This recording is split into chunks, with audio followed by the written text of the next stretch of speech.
10 minutinhos para a gente começar. Gostaria de dar boa tarde a todos.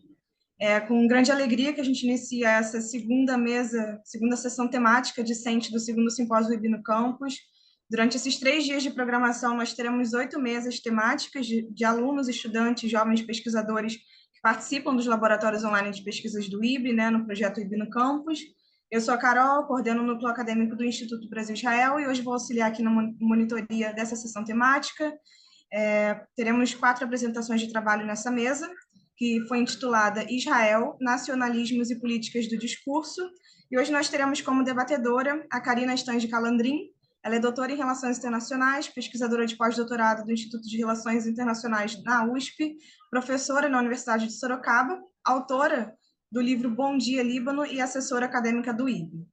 Bom, para explicar um pouquinho sobre o formato dessa sessão temática, cada um dos participantes terão 15 minutos de apresentação, onde eles apresentarão as suas pesquisas em andamento, e Karina fará posteriormente provocações e trará questões sobre os trabalhos, e aqui os ouvintes participantes também podem fazer perguntas através do chat, e à medida também que for necessário, eu vou ajudar aí nessa mediação, se for perguntas orais. Então, ao longo aqui também da apresentação, eu vou mandar o formulário de presença dessa sessão temática para aqueles que quiserem receber o certificado de participação dessa atividade. Então, acho que a gente pode seguir. Karina, fica à vontade. Novamente, obrigada a todos pela participação. Então, vamos iniciar aqui a sessão temática 2. Obrigada. Obrigada, Carol. Obrigada pelo convite para fazer parte dessa mesa. Obrigada a todos que estão aqui presentes e os apresentadores de trabalho. Estou muito ansiosa para ouvir as apresentações, já tendo lido os resumos. Então, seguindo a ordem, eu quero chamar primeiramente a Ana Caroline para fazer sua apresentação com o trabalho intitulado O Ethos Militar Modificado, a mudança do perfil do soldado dentro das forças de defesa de Israel e o papel de até 15 minutos. Não sei, Carol, se você vai... Ana, desculpa, não sei se você vai apresentar, né? Colocar a apresentação. Então, fique à vontade, 15 minutos, vou contar aqui o seu tempo. Quando faltar uns 5 minutos, eu faço um aviso. Depois, quando faltarem 2 minutos, eu aviso novamente. Tá bom. Obrigada. Boa tarde a todos e a todas presentes. Meu nome é Ana Caroline Lourenço. Eu atualmente sou mestranda pela Universidade Federal Fluminense. Sou orientada pela professora Denise Hollenberg e co-orientada pelo professor Michel German. Me graduei na UFRJ e sou membro discente do Núcleo Interdisciplinar de Estudos Judaicos da UFRJ desde 2018. A minha apresentação, e desculpa pelo título muito longo, eu não consegui reduzir, ela é um tópico dentro do que eu vou trabalhar no primeiro capítulo da minha dissertação de mestrado. A minha dissertação de mestrado, eu estou trabalhando com o grupo Yeshkivu, que é um movimento social formado por soldados reservistas israelenses, em sua maioria soldados reservistas, que recusam um serviço militar obrigatório. Então, eu analiso as cartas de renúncia espontânea. Esse grupo ele surge em 82, após os massacres de Sabra e Shatila, né, durante a Primeira Grande Guerra do Líbano. Eles surgem por meio de uma carta-manifesto assinada por mais de 3.000 soldados. No decorrer daquele ano, mais de 160 soldados eles foram presos entre dias e meses. E eu analiso isso como uma forma de desobediência civil, né? Que é o ato de não servir é uma forma de desobediência civil. Bem rapidamente explicando, quando você não serve, o serviço militar ele é obrigatório tanto para homens quanto para mulheres. É interessante dizer que na minha pesquisa, o que eu estou analisando, em nenhum momento aparecem soldadas que se recusam a servir, né? Só aparecem membros homens, só aparecem soldados. Eles são denominados de refuseniks, que na tradução para o russo significa literalmente aqueles que se rebelam, aqueles que se recusam.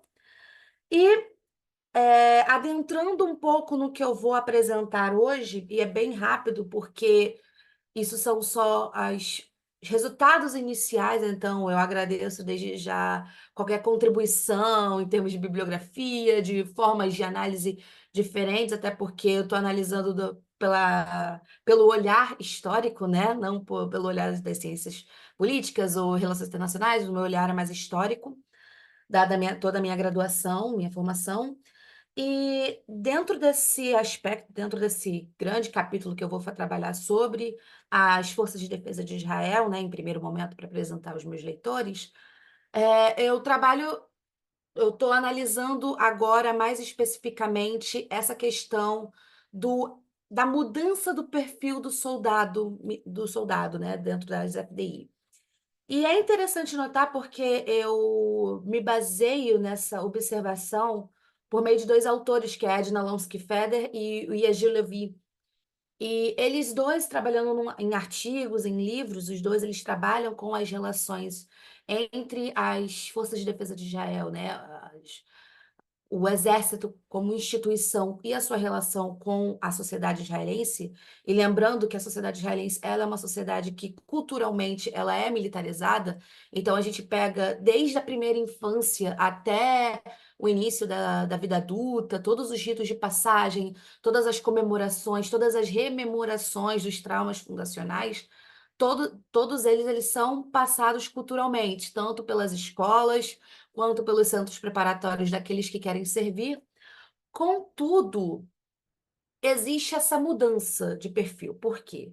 Até mais ou menos 1970, 1980, e nesse momento, até o presente momento, os autores eles não têm uma concordância quando isso acontece, mas pelo menos o que eu pesquiso, pelo menos o que eu estou vendo nas cartas, né, nas minhas fontes, é a partir dos anos 80, final dos anos 70, início dos anos 80, é que existe uma mudança de um serviço militar obrigatório, que de uma certa forma ele era compulsório e em massa, muito porque vem de uma construção de identidade, de israelidade, coisa que é uma questão que eu já trabalhei em outros artigos, de construção da identidade israelense e de formação da nação, da memória coletiva, de servir, né, às forças de defesa.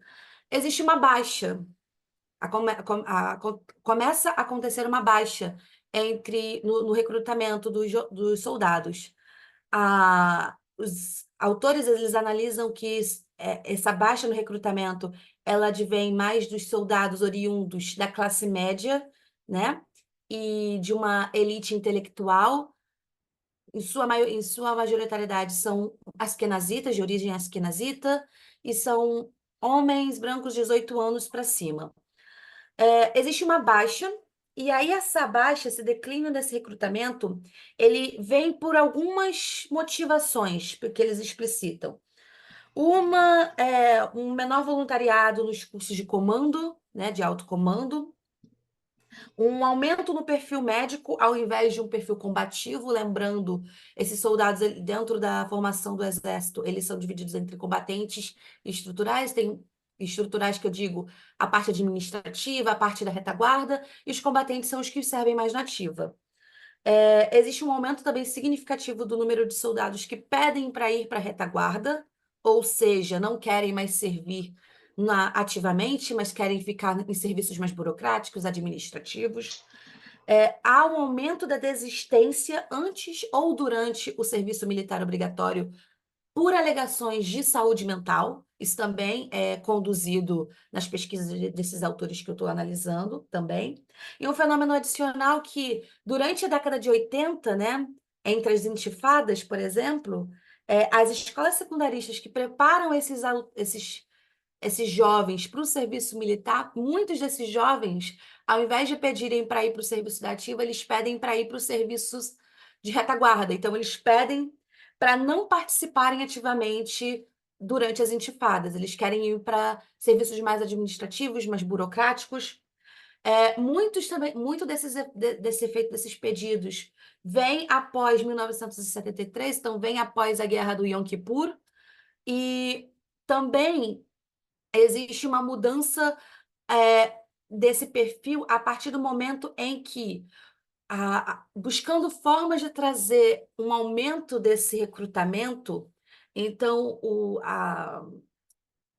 a instituição do Exército como um todo, eles abrem esses cargos ociosos, vagos, para grupos que anteriormente não poderiam ser recrutados. Por exemplo, imigrantes ex-União Soviética, Etiópia, descendentes de drusos, beduínos, nacionais, religiosos, tudo com o intuito que esse serviço militar ele sirva para a consolidação da identidade como um todo. Eu vou correr um pouquinho, porque é muita coisa para falar em pouco tempo, mas essa mudança que acontece, ele sai de um serviço que seria mais coletivo, como eu mostrei, e vai para algo mais individualista, porque começa a ter ganhos e trocas. Existe agora, eles chamam de serviço militar contratualista. Embora seja obrigatório, é contratualista a partir do momento em que existe essa mediação entre ganhos e perdas. E aí, nesse sentido, como é que entra o soldado reservista, né, dentro disso tudo e até dentro da minha própria pesquisa? Essa crise da motivação que ela é observada a partir desse período, eu observo também dentro da minha dissertação como o movimento que eu analiso, que é o Yashkivu, como sendo um movimento de consequência dessa crise de motivação. Então, ele surge a partir dessa crise.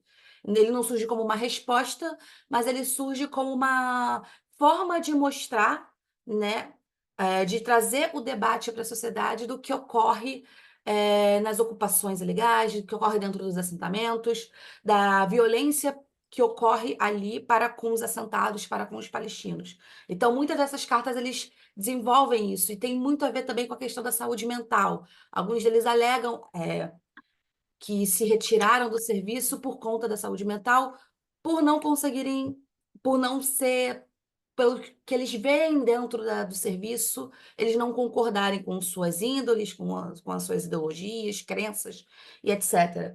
E muitos deles são reservistas. E esse reservista, ele é um dentro e fora ao mesmo tempo. Ele não é nem 100% soldado, mas ele também não é nem 100% civil. Então, para o civil ele é visto como soldado e para o soldado ele é visto como civil. Então, ele não tem um espaço, mas ao mesmo tempo ele tem um espaço. Porque como ele consegue dialogar com os dois lados, como ele consegue transitar entre os dois núcleos, ele também consegue ser mais crítico às ações das FDI. Então, ele consegue ser mais crítico, eles conseguem disseminar melhor as críticas tanto dentro dos postos de comando, dentro das forças de defesa, como também para a sociedade. Então, eles também conseguem levar esse debate para a sociedade em si. Como eu disse, é algo bem inicial ainda. Eu estou trabalhando melhor isso no capítulo especial da minha dissertação. Existem outros fatores também que adentram, mas por conta do pouco tempo, eu prefiro encerrar aqui agora, trazendo só mais alguns levantamentos, alguns insights do que está sendo a construção desse capítulo. Muito obrigada pelo espaço, eu agradeço pelo IB, pelo Instituto Brasil-Israel, pelo espaço aqui cedido, e é isso, muito obrigada. Obrigada, você ainda tinha 5 minutos. Não sei se você quer adicionar mais alguma coisa. Não, acho melhor terminar aqui, porque se eu for adicionar, acho que vou passar do meu tempo, tá? Perfeito. Muito obrigada, Ana. Vou fazer já os comentários para, né? E obviamente depois você vai ter tempo para responder. A gente vai abrir para perguntas também ao final. Mas parabéns, eu já acompanho o seu trabalho há algum tempo. Então, ano passado, no primeiro simpósio, você também apresentou em uma mesa que eu estava comentando. Então, é muito legal ver a forma como você está desenvolvendo o trabalho, o seu interesse. E assim, né, como você até mesmo disse, seu foco é mais historiográfico, né? A minha formação é em relações internacionais, então eu vou tentar contribuir da forma assim que eu achar melhor possível para te ajudar na condução desse trabalho, né? Você disse que é um recorte dentro da sua dissertação, então provavelmente alguns pontos que eu vou abordar você já terá, né, colocado na sua própria dissertação, então talvez eu me repita, mas nessa forma você depois sinaliza se serve ou não. Vendo o seu resumo, né, particularmente, eu já conhecia mais ou menos o seu trabalho, os seus interesses, então, lendo o seu resumo, ouvindo sua apresentação, foi bem em linha com o que eu já imaginava, né? Isso é muito positivo. Sempre gosto dos insights que você traz e traz sempre temas diferentes, né? Temas que não estão sendo estudados. Com isso, eu acho que, apesar do seu foco ser historiográfico, eu acredito que tem autores da área da psicologia política que podem te ajudar bastante, principalmente com essa parte final da sua fala, que você coloca que esse reservista ele está num quase não lugar, né? Porque ele é visto como civil pelos militares e ele é visto como militar pelos civis. E isso é algo interessante, então eu vou fazer a primeira sugestão, né? Dos autores de psicologia política, e tem um autor específico israelense que trabalha muito com temas, não só temas sobre militarismo e militares na sociedade israelense, mas trabalha com temas sobre sociedade israelense em geral, que é o Daniel Bartal. Eu acho que eu já indiquei ele para você em algum outro momento, mas vou reiterar aqui a indicação. Daniel Bartal, ele é um professor da Universidade de Tel Aviv, da área de psicologia política, ele produz muito, então ele sempre assim, tá sempre produzindo, tem muitos artigos sempre sendo publicados dele, tem muitos livros dele, e que você consegue encontrar, ele tem um site, eu acho que é danielbartal.com, alguma coisa assim, que você consegue achar todos os links dos textos, principalmente dos artigos, ele costuma disponibilizar todos, então você consegue encontrar com facilidade, e eu tenho certeza que ele vai ser um autor que vai te ajudar. Nessa mesma linha, e aí seguindo, né, são autores que eu descobri a partir do Daniel Bartal, que são autores que ele contribui bastante. Então, você vai ver vários artigos deles juntos, que é o Erin Halperin, que também tá em vários artigos com o Daniel Bartal, mas ele tem uma produção também sozinho muito interessante. A Karen Sharvit, que é uma professora da Universidade de Haifa, eu tive a oportunidade de conhecê-la durante o meu doutorado sanduíche. Ela também publica muito com o professor Daniel Bartal, então ela tem uma ampla também pesquisa sobre esses temas, né, sobre sociedade israelense, sempre juntando com a questão psicológica, que eu acho que podem te auxiliar, mesmo que não seja o foco específico da sua pesquisa, eu acredito que possam te auxiliar para algumas dúvidas que você tenha desse lugar, né, dos reservistas. Além disso, aí saindo um pouco da área da psicologia política, né, especificamente, e aí passando um tema curioso que esse semestre eu fui a professora auxiliar do meu supervisor na USP, numa disciplina de teoria das relações internacionais. E na semana passada a gente teve uma aula sobre teorias normativas, que tratam sobre a noção de justiça. E ele trouxe um exemplo na aula interessante que eu caso, eu acho que um pouco com o seu trabalho nessa questão de serem reservistas.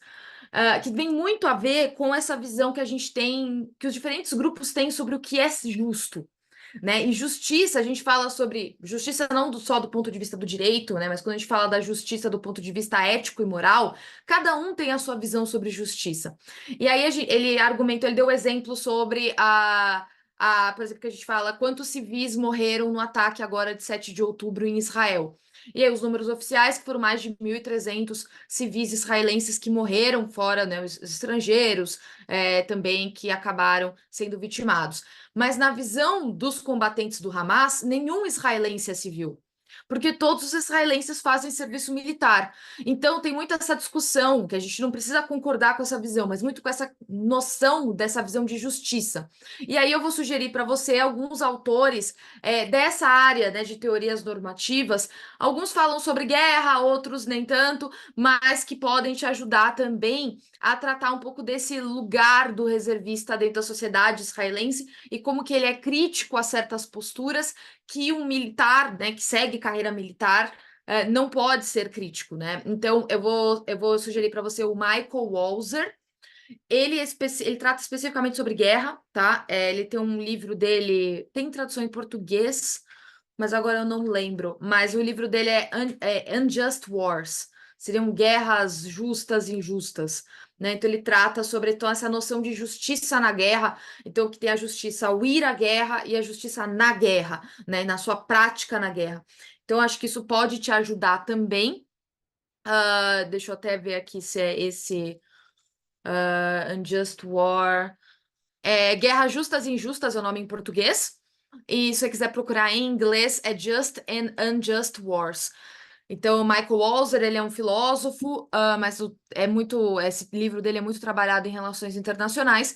E aí também tem artigos que comentam, né, indo criticando e também complementando esse livro. Eu acho que pode te ajudar bastante, né? Ele também tem outros livros que trabalham. Então, por exemplo, tem um outro livro que fala sobre as esferas da justiça, em defesa do pluralismo e da igualdade, também do Michael Walzer.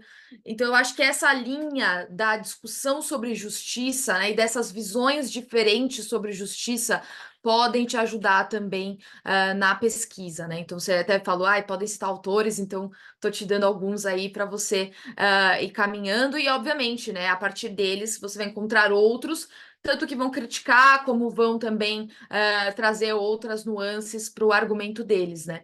Então, acredito que nessa linha pode te ajudar na condição do trabalho, mas é um tema super interessante, eu acho que é um tema que, né, merece muito ser estudado, que no Brasil eu desconheço pesquisa sobre esse tema, então eu acho que adiciona camadas no estudo sobre Israel e no estudo sobre militarismo em Israel, que sai do óbvio, sai da superficialidade do que a gente tem visto muito, ainda mais nos últimos 2 meses, por conta dessa nova guerra Israel-Hamas. Então, parabéns pelo tema.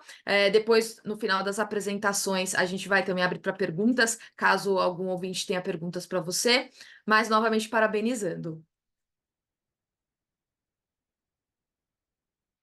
Acho que a gente agora pode passar para o Rafael Fernandes Vieira. O tema dele é a legitimidade de um Estado-nação diaspórico, o caso israelense. Então, Rafael, você também tem 15 minutos, agora 17h32. Mesmo que eu falei para a Ana, quando der faltar 5 minutos, eu aviso no chat. E aí, quando faltar 2, eu também aviso. Então, fique à vontade.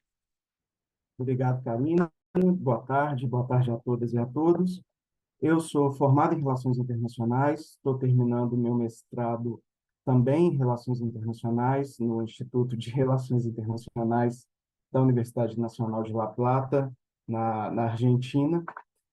E, apesar de, no início da minha vida acadêmica, no princípio ali, no meio da minha graduação, quando eu comecei a me envolver com pesquisa, eu ter, nesse momento, feito algumas pesquisas, trabalhado com a questão árabe-israelense de uma forma mais ampla, com a Guerra Civil Síria.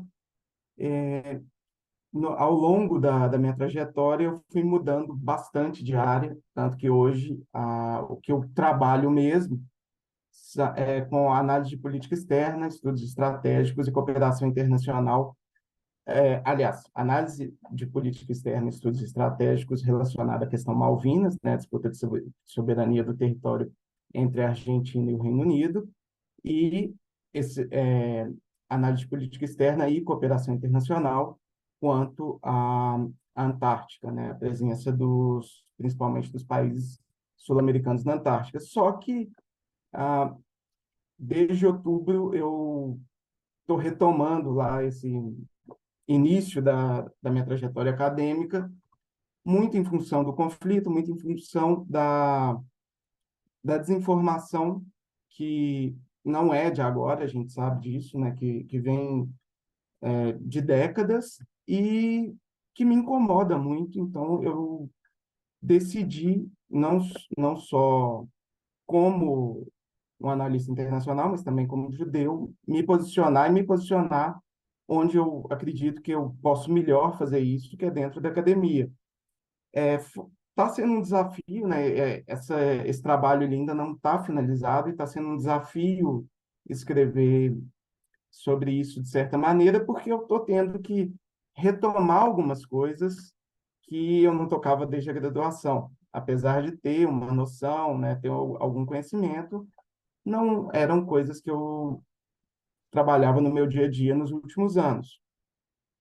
E eu tenho usado como base, principalmente, dois autores, que são o Benedict Anderson, com Comunidades Imaginadas, e o José Murilo de Carvalho, com A Formação das Almas. Esse livro do José Murilo de Carvalho é que ele fala sobre a construção da identidade nacional brasileira. E sempre me incomodou esse discurso de Israel ser um Estado ilegítimo, ilegal, fictício, artificial, e sempre pairou a pergunta: por quê? Por que Israel? Por que não outros estados? Então, se a gente olha para Israel, a gente tem que olhar também para o povo judeu, para a história do povo judeu, e entender que as definições que nós temos hoje dentro da academia sobre o que é Estado, o que é povo, o que é nação, o que é território, o que é até mesmo identidade nacional, são definições modernas que elas começam a aparecer ali, que as raízes dessas definições elas surgem ali no final do século XVIII, principalmente durante o século XIX, né, até o início do século XX, que esses conceitos vão se desenvolver. Então, são conceitos modernos, são conceitos novos, que não têm a capacidade de abarcar tudo o que significam todas essas palavras para um povo como o povo judeu, ou como o povo armênio, ou como o povo curdo, que são povos milenares e que têm uma estrutura social, né, uma estrutura coletiva muito anterior a essa elaboração conceitual que foi feita no Ocidente nos últimos 200 e poucos anos. Não são conceitos que, na forma atual, eles são capazes de atender, né, tudo o que, aqui no caso, tudo que seria território, nação, povo, um Estado, né, uma identidade nacional, quando a gente pensa no povo judeu. E a história, a identidade, a religião e a cultura judaicas, elas estão entrelaçadas, elas sempre estiveram entrelaçadas, e elas são inseparáveis. E isso acaba se refletindo na forma como o povo judeu, ou a nação judaica, ela vai enxergar e significar a terra de Israel, não só o Estado de Israel, mas a terra de Israel, a Palestina histórica. E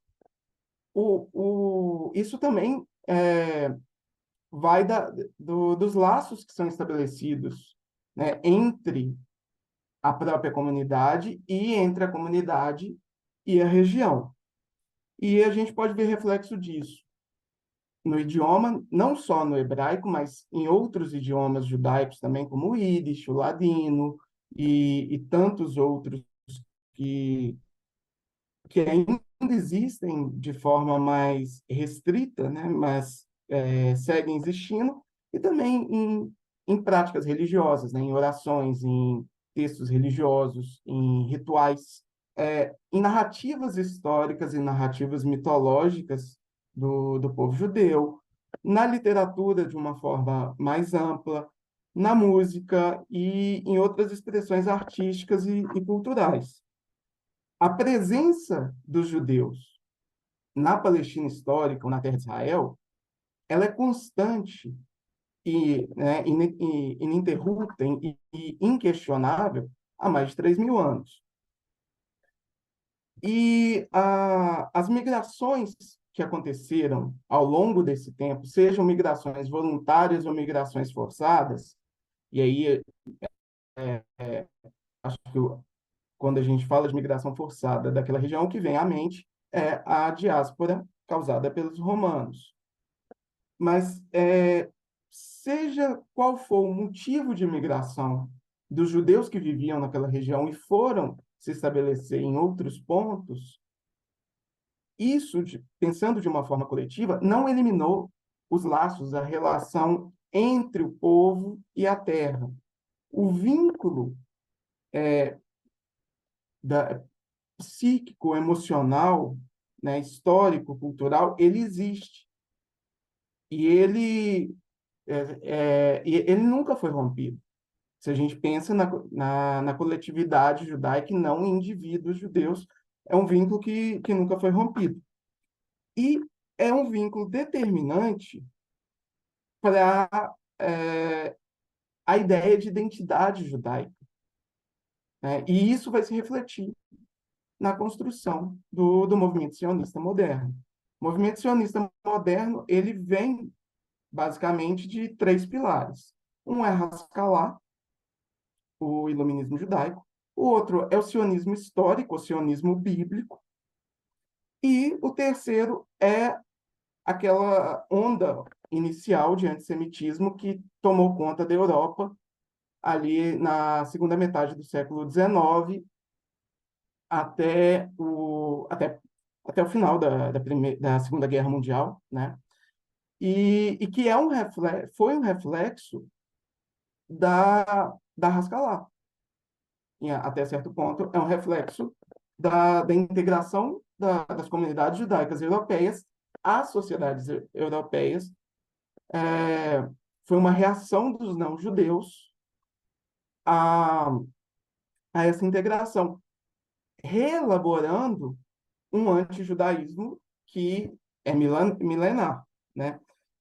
E o sionismo moderno ele também vai beber do iluminismo, da Revolução Francesa, da independência dos Estados Unidos e de todos aqueles movimentos nacionais que vão surgir na Europa no século XIX e século XX, né? Na Grécia, na Bulgária, na Sérvia, na Polônia, né? Tchecoslováquia, enfim. E, ao mesmo tempo, vai ser acompanhado por uma movimentação, uma formação nacional, né? Formações nacionais no mundo árabe, como reflexo da Primeira Guerra Mundial. E se o sionismo, que nada mais é que a autodeterminação do povo judeu, ele dá origem ao Estado de Israel, né? É um dos impulsores da criação do Estado de Israel. E o Estado de Israel, ele nasce de um movimento de autodeterminação dos povos, dentro de um contexto onde outros estados nasceram de forma semelhante, para não dizer igual. Por que só Israel é um Estado que tem a sua legitimidade questionada? A Israel nasceu através de uma partilha. Índia e Paquistão também, e Bangladesh é herdeiro disso. Nenhum dos três tem a sua legitimidade questionada. Israel ocupa territórios que não lhe pertencem, como o caso da Cisjordânia ou das colinas de Golã, dependendo da visão que a gente adotar aqui. O Marrocos também ocupa o Saara Ocidental e não é questionado por isso. A Indonésia ocupou por décadas o Timor-Leste e não foi questionada por isso. E a Indonésia segue ocupando Papua Ocidental e não é questionada por isso.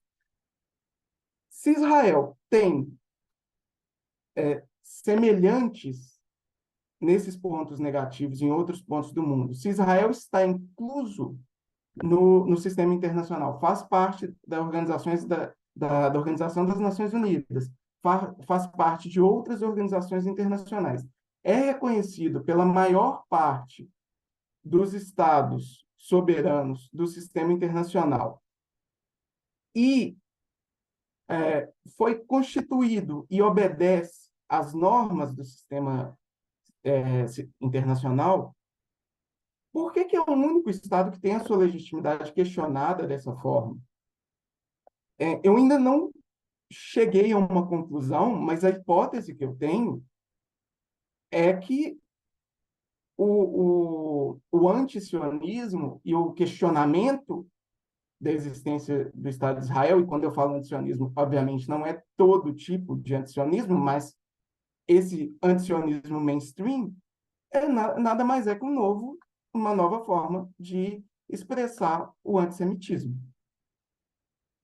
Obrigado, Karine. Obrigada. Obrigada pela apresentação. Ainda sobrou 2 minutos. Quando você foi falando, eu fui anotando algumas coisas, eu fui abrindo alguns livros aqui que eu acho que podem te ajudar, né?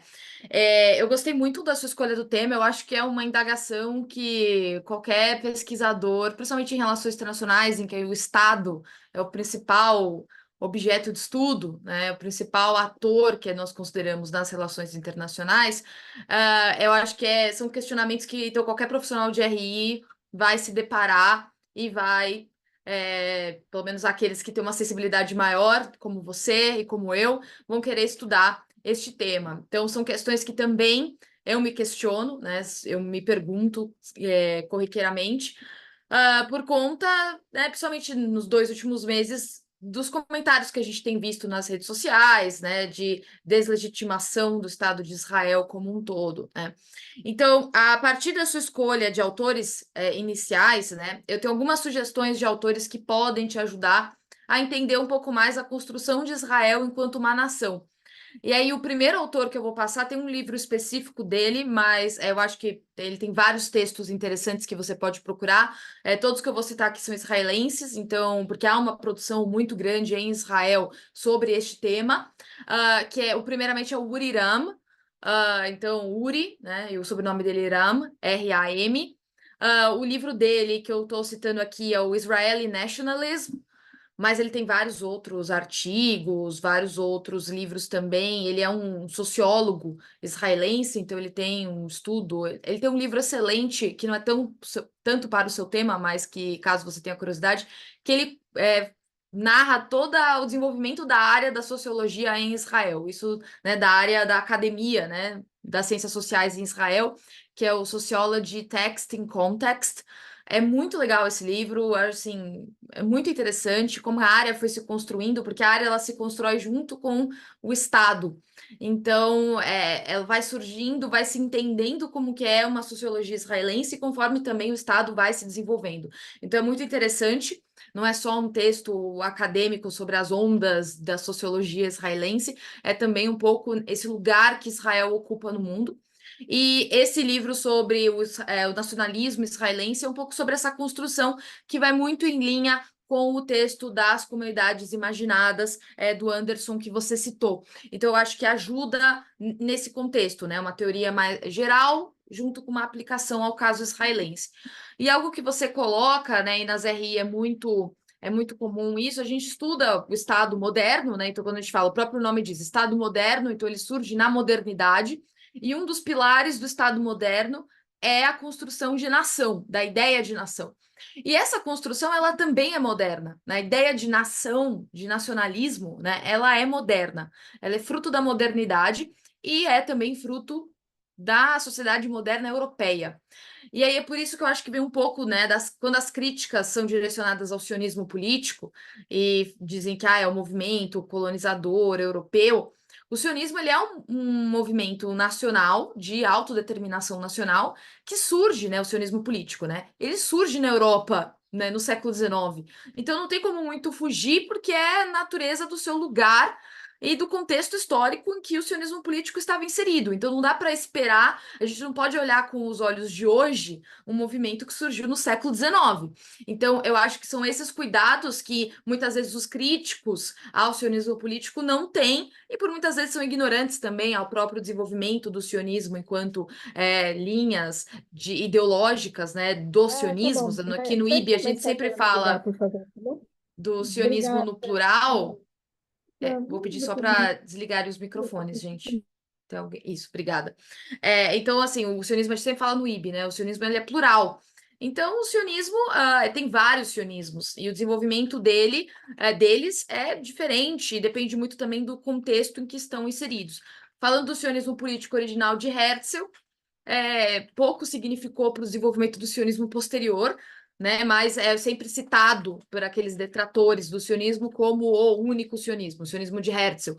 E ele é fruto do seu lugar e do seu momento histórico. Então a gente não pode esperar, e assim, por isso que numa discussão, né, até você citou no final da apresentação, que não é todo o antisionismo que é antissemitismo, mas o mainstream acaba sofrendo disso, com certeza.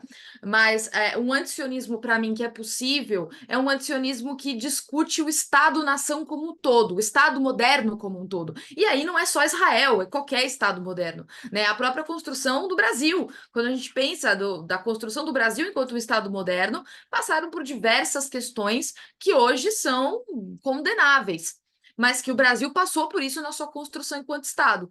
porque é fruto do seu momento, do seu lugar, também do século XIX. Então, é aquilo, não tem muito como fugir desse contexto.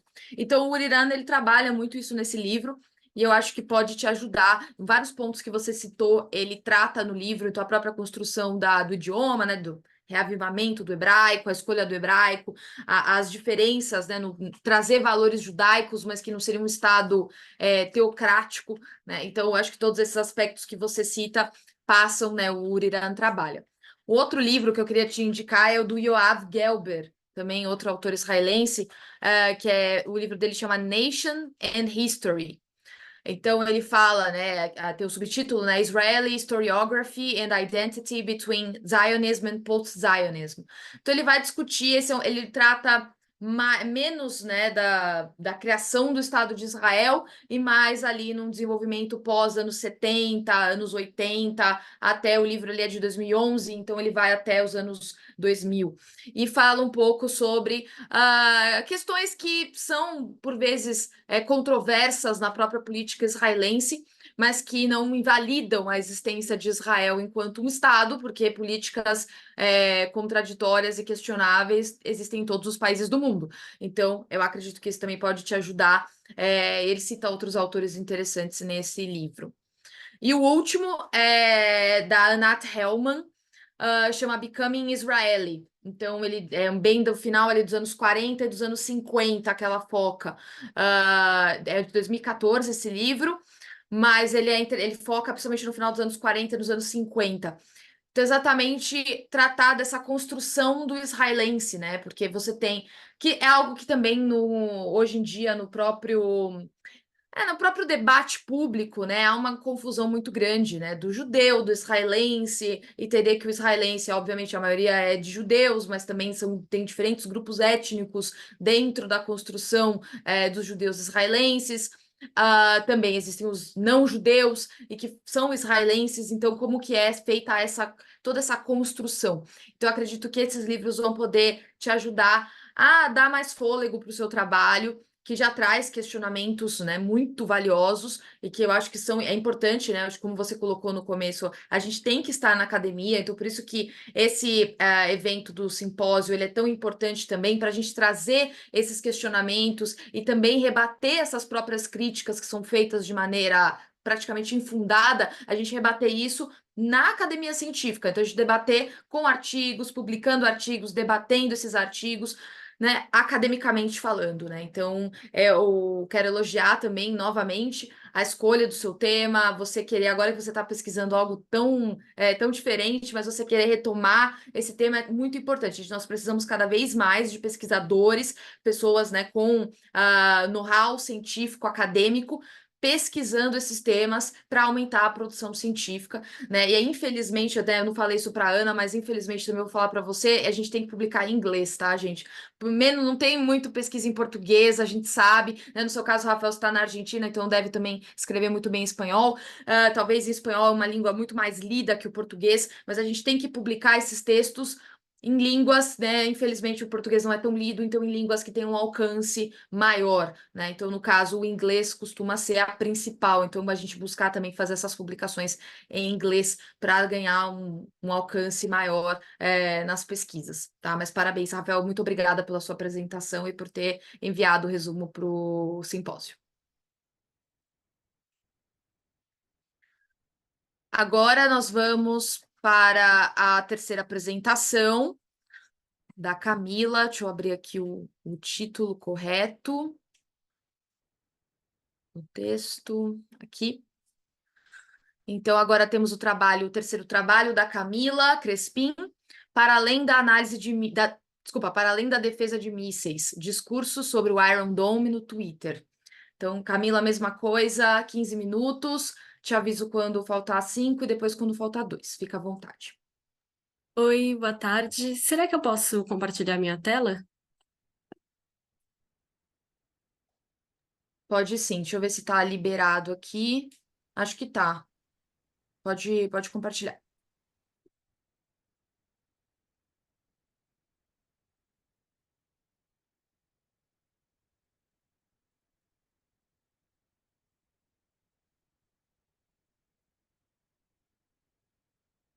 Vocês estão conseguindo ver?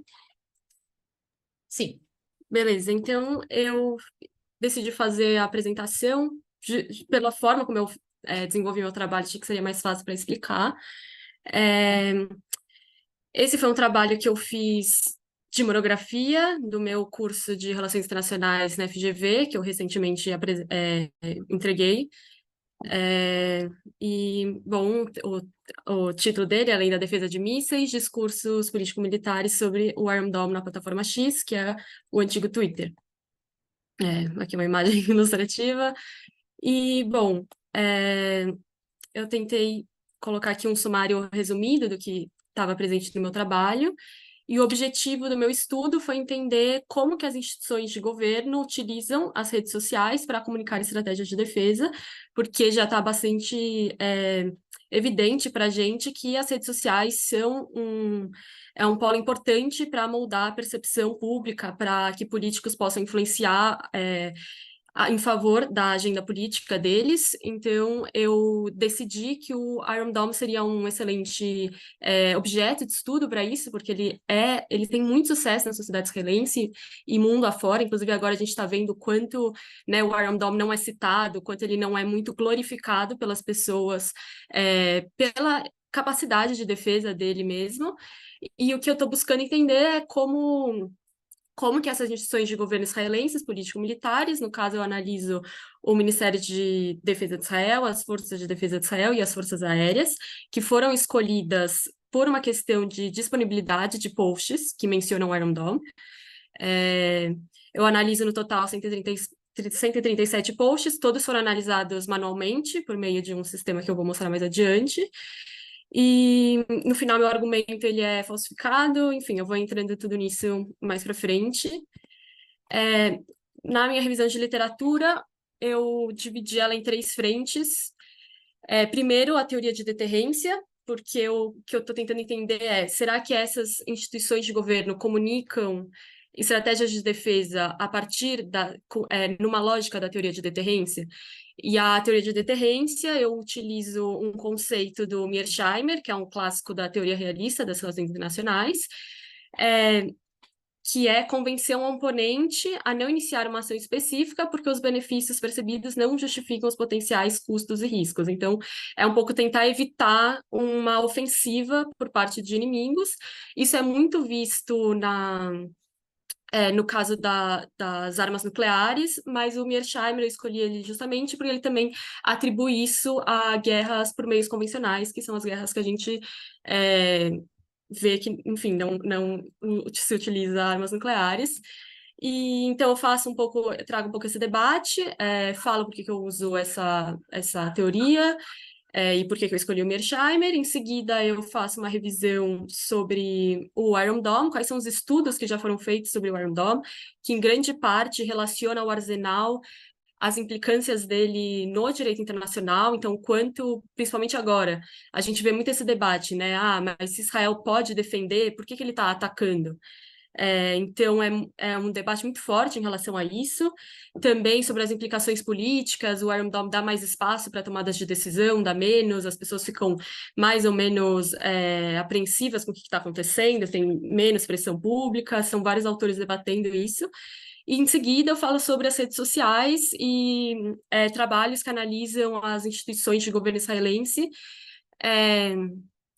e que muitas já analisaram as forças de defesa de Israel, que é uma conta, né, forte, que a gente vê que tem bastante influência, tem 3 línguas no Twitter, 3 ou 4 línguas, e por meio da diplomacia digital. Então é outro foco que eles dão, é mais a influência, e enfim. A minha pergunta de pesquisa, então, é como instituições de governo utilizam as redes sociais para comunicar estratégias de defesa. E eu argumento que essas instituições de governo, elas utilizam a lógica da teoria de deterrência, então tentar convencer esses inimigos por meio das redes sociais, tentar atingir eles, falar, olha como o nosso arsenal é poderoso, olha como a gente tem capacidade. Mas, nesse caso, eu falo que a finalidade não é necessariamente deterrer esses inimigos, mas sim causar uma percepção de segurança na sociedade israelense. O que é diferente é de mensurar a percepção pública de segurança. São coisas distintas que eu estou fazendo, só para deixar claro. E eu estabeleci 2 hipóteses para isso. A primeira delas é que os posts de instituições israelenses político-militares que mencionam o Iron Dome utilizam a lógica de teoria de deterrência para comunicar a estratégia de defesa, porque, enfim, não é óbvio que a estratégia de defesa é feita por meio dessa teoria, né? Ela pode ser comunicada de outras formas. E a hipótese 2 é que esses posts sobre o Iron Dome, eles visam mobilizar a percepção de segurança nacional. E aí, mais para frente, eu vou falar como é que eu fiz para mensurar essas hipóteses na análise dos tweets que eu coletei. Então, para poder tornar a pesquisa mais real possível, da realidade, mais perto possível da realidade, eu utilizo uma metodologia de análise descritiva analítica pautada na análise qualitativa de conteúdo. Então, eu escolhi essa metodologia porque ela está focada na compreensão do sentido dos textos e do conteúdo. Tem esse componente interpretativo, que é muito importante, porque eu estou falando aqui de percepção de segurança, que é algo super subjetivo, né? Então, precisaria ter esse componente de interpretação e até um pouco da criatividade. E para que essa interpretação pudesse ser feita, utilizei um método de categorização por temas, então isso permite que os tweets pudessem ser classificados em categorias simultaneamente, e não estavam só dentro de uma, mas várias categorias puderam ser observadas dentro de um tweet, e é uma categorização indutiva, então ela foi feita não antes da leitura, mas enquanto eu estava lendo esses tweets, eu fui montando essas categorias para entender o que estava presente ali, o que não estava, o que eu poderia encaixar numa categoria. Então é um processo de ler, aí voltar para a leitura, repetir, ver o que é uma categoria, o quanto ela vai ser abrangente, o quanto ela tem que ser mais nichada. E, bom, tudo foi feito por meio dessa coleta dos tweets no X, que existe uma ferramenta de busca avançada, que eu consegui colocar as contas que eu queria, focar nisso, e a palavra do Iron Dome, no caso, eu usei em hebraico. E os posts foram traduzidos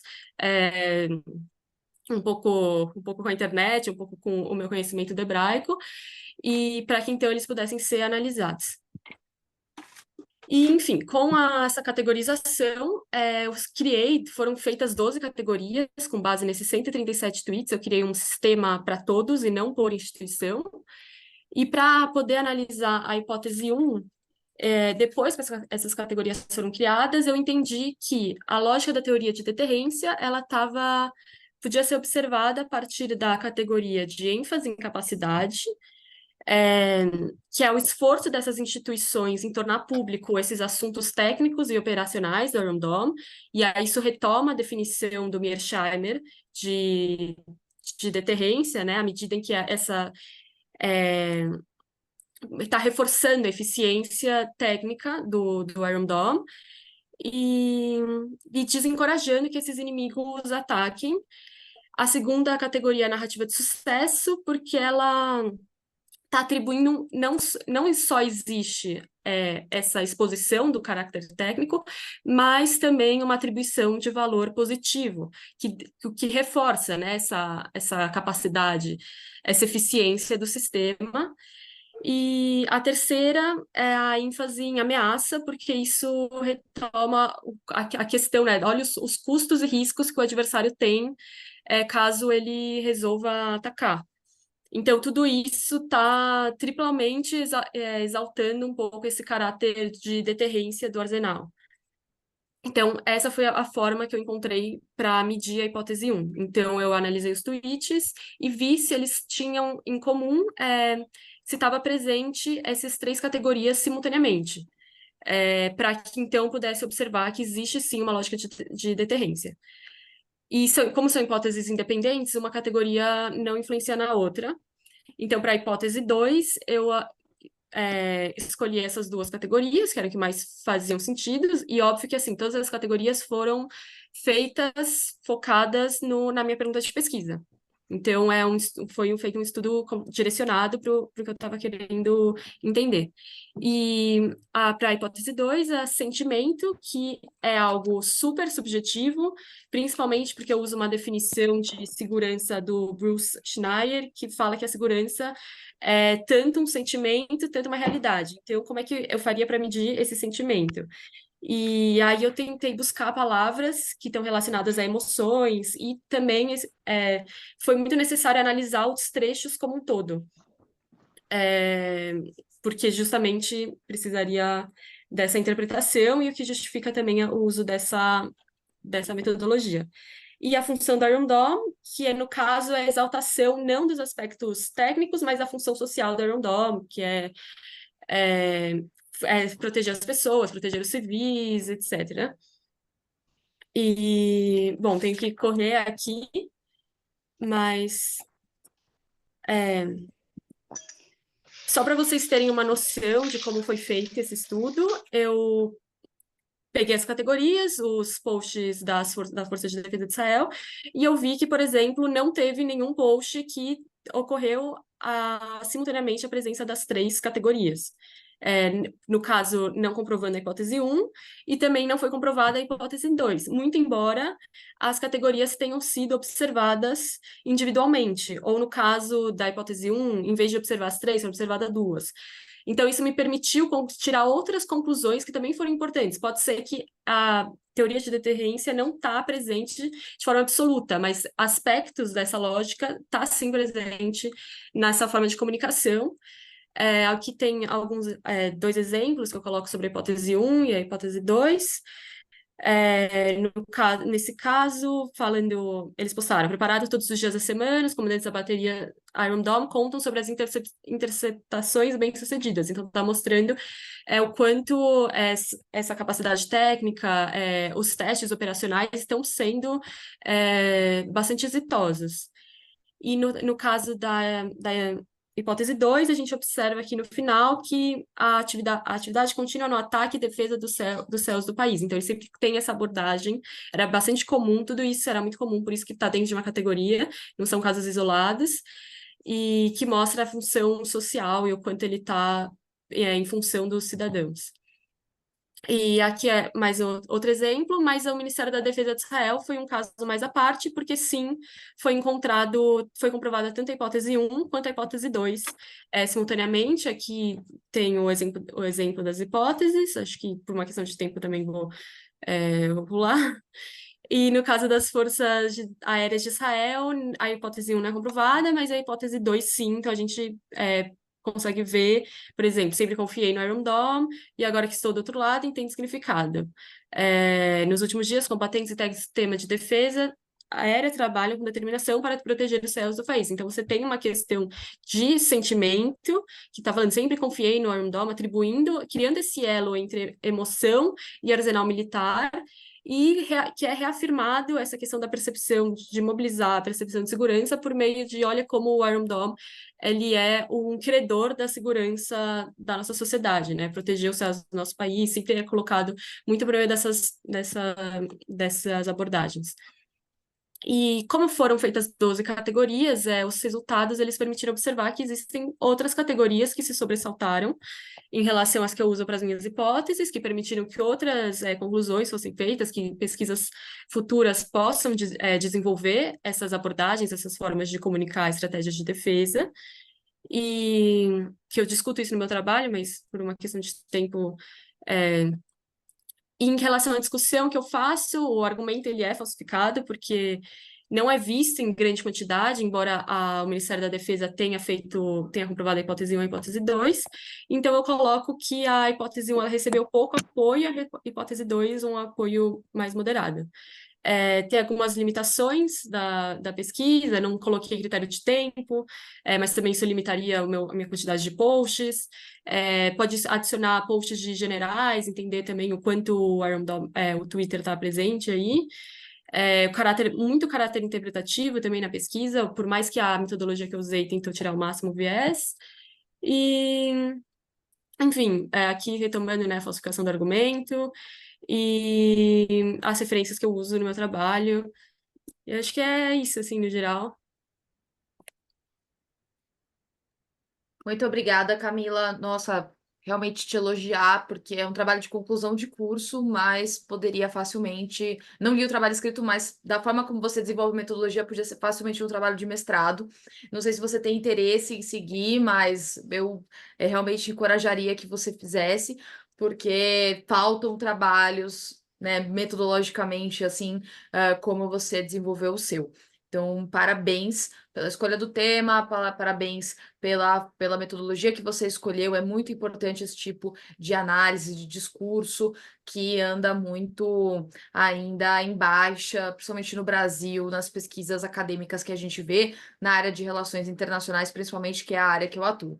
Inclusive, né, você explicou que você utilizou na sua metodologia uma análise qualitativa dos discursos, mas depois você puder responder, queria te perguntar se você não pensa em fazer uma análise quantitativa também, né? Já que você puxou uma base do Twitter, que eu hoje estou no pós-doutorado na USP, e o que a gente mais vê lá são pesquisas quantitativas, utilizando contagem de palavras, então word scores, análise em R. Então, eu acredito que o seu tema super caberia nessa área, e se você tem interesse aí na área acadêmica, o programa de RI da USP também é um programa que eu acho que encaixaria muito na sua pesquisa, tá? Visto essa escolha metodológica que você fez, então seria só adaptar uma análise, pode ser uma análise quanti-quali também, eu acredito, eu gosto mais de análise qualitativa do que quantitativa, mas dá para mesclar as duas e fazer algo interessante nesse sentido. Então, parabéns pela sua escolha metodológica também, gostei muito do desenvolvimento do trabalho,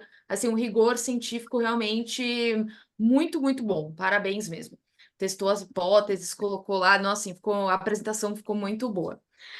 Eu queria te perguntar se você acha que você fala sobre a diplomacia digital, sobre a utilização dessas ferramentas das redes sociais, no caso especificamente o X, mas também, né, diplomacia digital trata de outras ferramentas também, de outras redes Estou sociais. escutando aqui, não posso. Eu pedi novamente que fechem o microfone, por favor.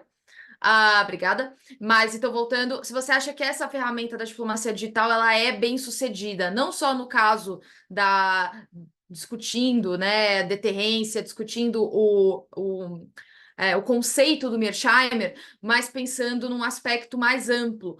Porque a gente viu, né? Você mesmo disse que o aspecto da deterrência você não comprovou a hipótese, que apesar do discurso estar presente, né, ele não é a única forma pelo qual as forças de defesa de Israel estão utilizando o X nesse aspecto. Mas se você considera que essa prática ela é bem sucedida, porque a gente discute muito agora com a guerra, inclusive Israel-Hamas, o uso, né, das redes sociais, o uso da mídia não tradicional como forma também de propaganda, né, tanto de Israel quanto do Hamas nas narrativas, e que o Hamas acaba tendo mais sucesso nesse aspecto do que Israel. Então, se você acha que, analisando só esses perfis que você analisou na pesquisa, se eles seriam bem-sucedidos de uma forma geral para mudar a percepção das pessoas fora de Israel, né, na diáspora, por isso que eles também publicam em tantos idiomas diferentes, ou não, se eles não são bem-sucedidos, e como que, se você tem uma opinião, como isso poderia ser feito, né, de forma geral, né, para melhorar isso, caso você ache que eles não são bem-sucedidos. Então, eu acho que são mais nessas linhas, assim, dos meus questionamentos. Não teria uma sugestão de uma outra bibliografia, eu acho que está muito... Talvez você pensar no próprio recorte temporal que você citou, que você não fez, mas que poderia ser feito para, por exemplo, entender agora... a partir dos ataques do 7 de outubro, por exemplo, entender esse posicionamento em 2 meses. Então, seria algo que você poderia também utilizar no futuro da pesquisa, mas essa pesquisa eu acho que ela está pronta, inclusive eu acho que você deve publicá-la, né? Pesquisar aí algum periódico que você possa publicar essa pesquisa, porque ela tem que ser realmente disponível e disponibilizada para mais pessoas. Então, muito obrigada, Camila.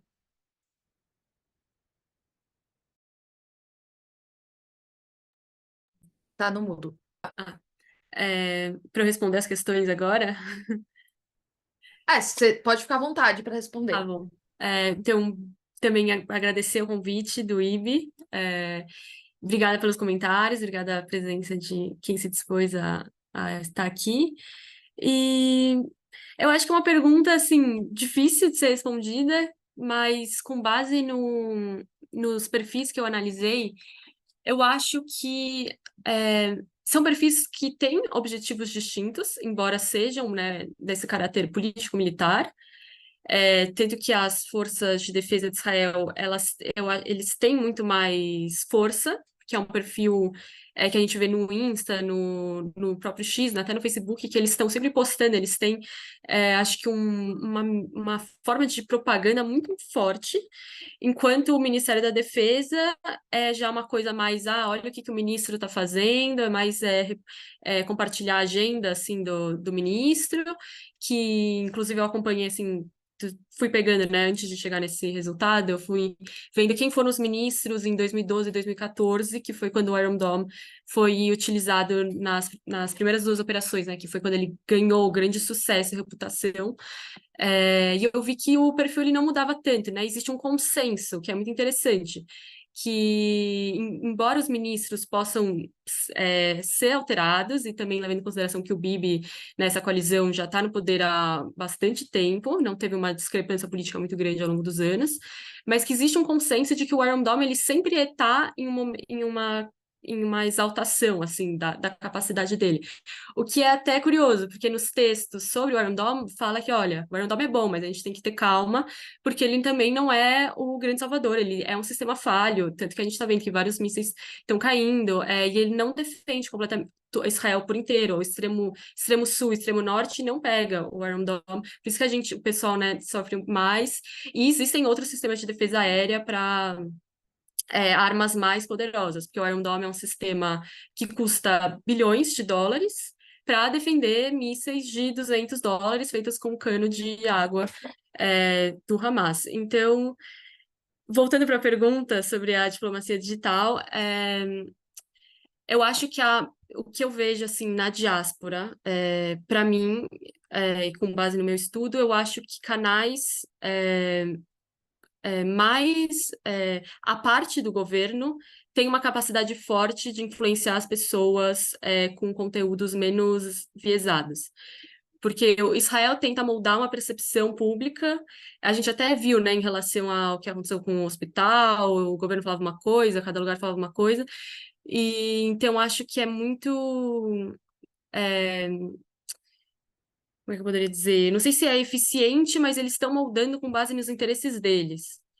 E acho que para a sociedade israelense pode ser que seja interessante, que eles entendam mais, consigam ter uma capacidade melhor para receber essa mensagem, mas acho que não para fora, porque acho que a gente já está mais à parte, no máximo a Força de Defesa de Israel, e acho que também não é é o governo, né? Então eles vão propagar, falar o que eles estão interessados em falar e divulgar a versão deles da história, não que seja incorreta, mas que vai tentar moldar ao máximo a percepção a favor deles. Acho que é isso que eu poderia falar agora.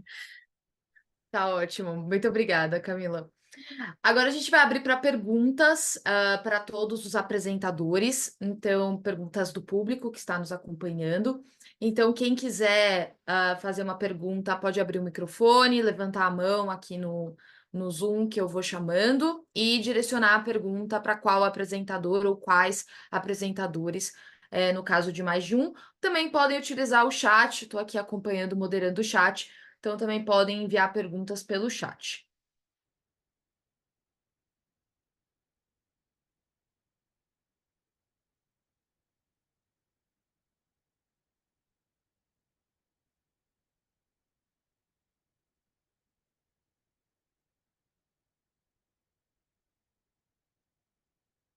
Nenhuma pergunta, gente? Vamos lá.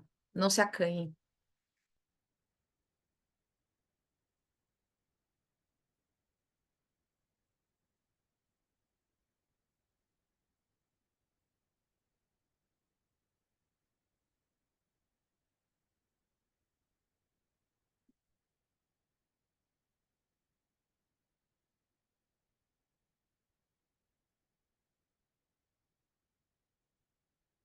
Não sei se está alguém digitando também. Vou dar mais uns minutos.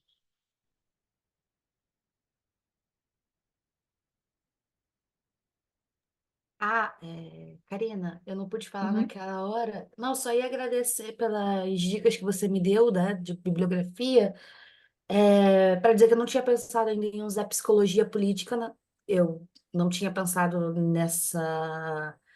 nessa segmentação para poder usar, então eu vou dar uma olhada. O Daniel Uhum. Bartal, ano passado você me passou a dica, eu baixei os livros, então eu já estava Legal. lendo para poder colocar ele na minha pesquisa já, pelo menos para me basear algumas coisas, né? Uhum. Mas eu não sabia que ele tinha outros trabalhos para essa parte. Então, assim, obrigada tanto pela parte das dicas Imagina. de psicologia política quanto sobre justiça, porque como eu estava indo para um outro caminho, que é o caminho da, da, da desobediência civil, né? Observar essa Uhum. desobediência civil, talvez isso que você me falou de teorias normativas me ajude também um pouco a entender essa parte dos reservistas. Então, assim, obrigada mesmo. Imagina, espero que ajude de verdade, assim. Acho que vai, acho que vai.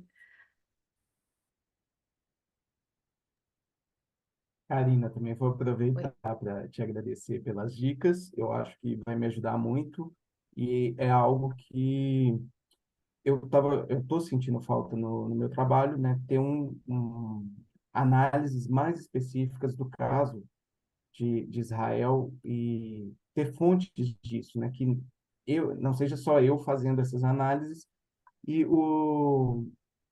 se eu não me engano, o único autor israelense para isso que eu estava usando é eu esqueci o nome dele agora, mas é o autor daquele livro Em Passe de 67. Ó, Eu Mika tomei. Goodman. Isso, Mika Mika Goodman. Goodman é ótimo também. Ó, que bom que você já tá com ele, que eu tinha esquecido. Sim, é muito bom esse livro. Esse livro é excelente. E ele tem outros muito bons também, que eu acho que talvez possam ajudar. Né? O Mika Goodman é nossa, excelente, muito bom. Tá, gente, eu acho que então não tem perguntas. A gente não teve uma apresentação, então por isso que a gente vai acabar a mesa um pouco mais cedo do que estava programado. Um dos apresentadores não pôde comparecer, mas quero agradecer novamente a todos os apresentadores, excelentes trabalhos. Muito obrigada a todos também que acompanharam, que assistiram. A gente teve uma presença que bateu um pico de 30 pessoas na sala, então agradecer o interesse também de todos e todas. Agradecer também a Carol, que ajudou super na organização aqui do simpósio, me fez o convite para mediar essa mesa. E também me colocar assim para os apresentadores, caso vocês queiram entrar em contato comigo, a gente também trocar alguma ideia sobre os trabalhos, eu estou mais do que à disposição. Fiquei interessada em todos, então quero acompanhar também, poder ler os trabalhos posteriormente.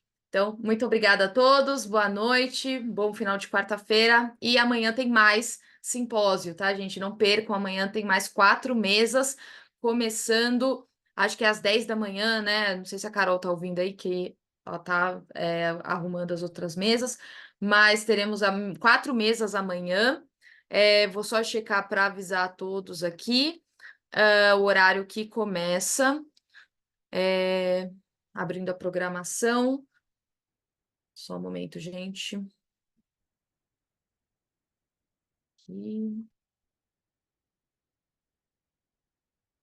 A gente começa às 9 horas, desculpa, 9 horas da manhã, com a sessão temática 3, tá? Radicalismo e narrativas conspiracionistas. Então, não percam, tá imperdível esse simpósio desse ano, várias mesas interessantíssimas. Colocaram aqui, 9 da manhã, isso.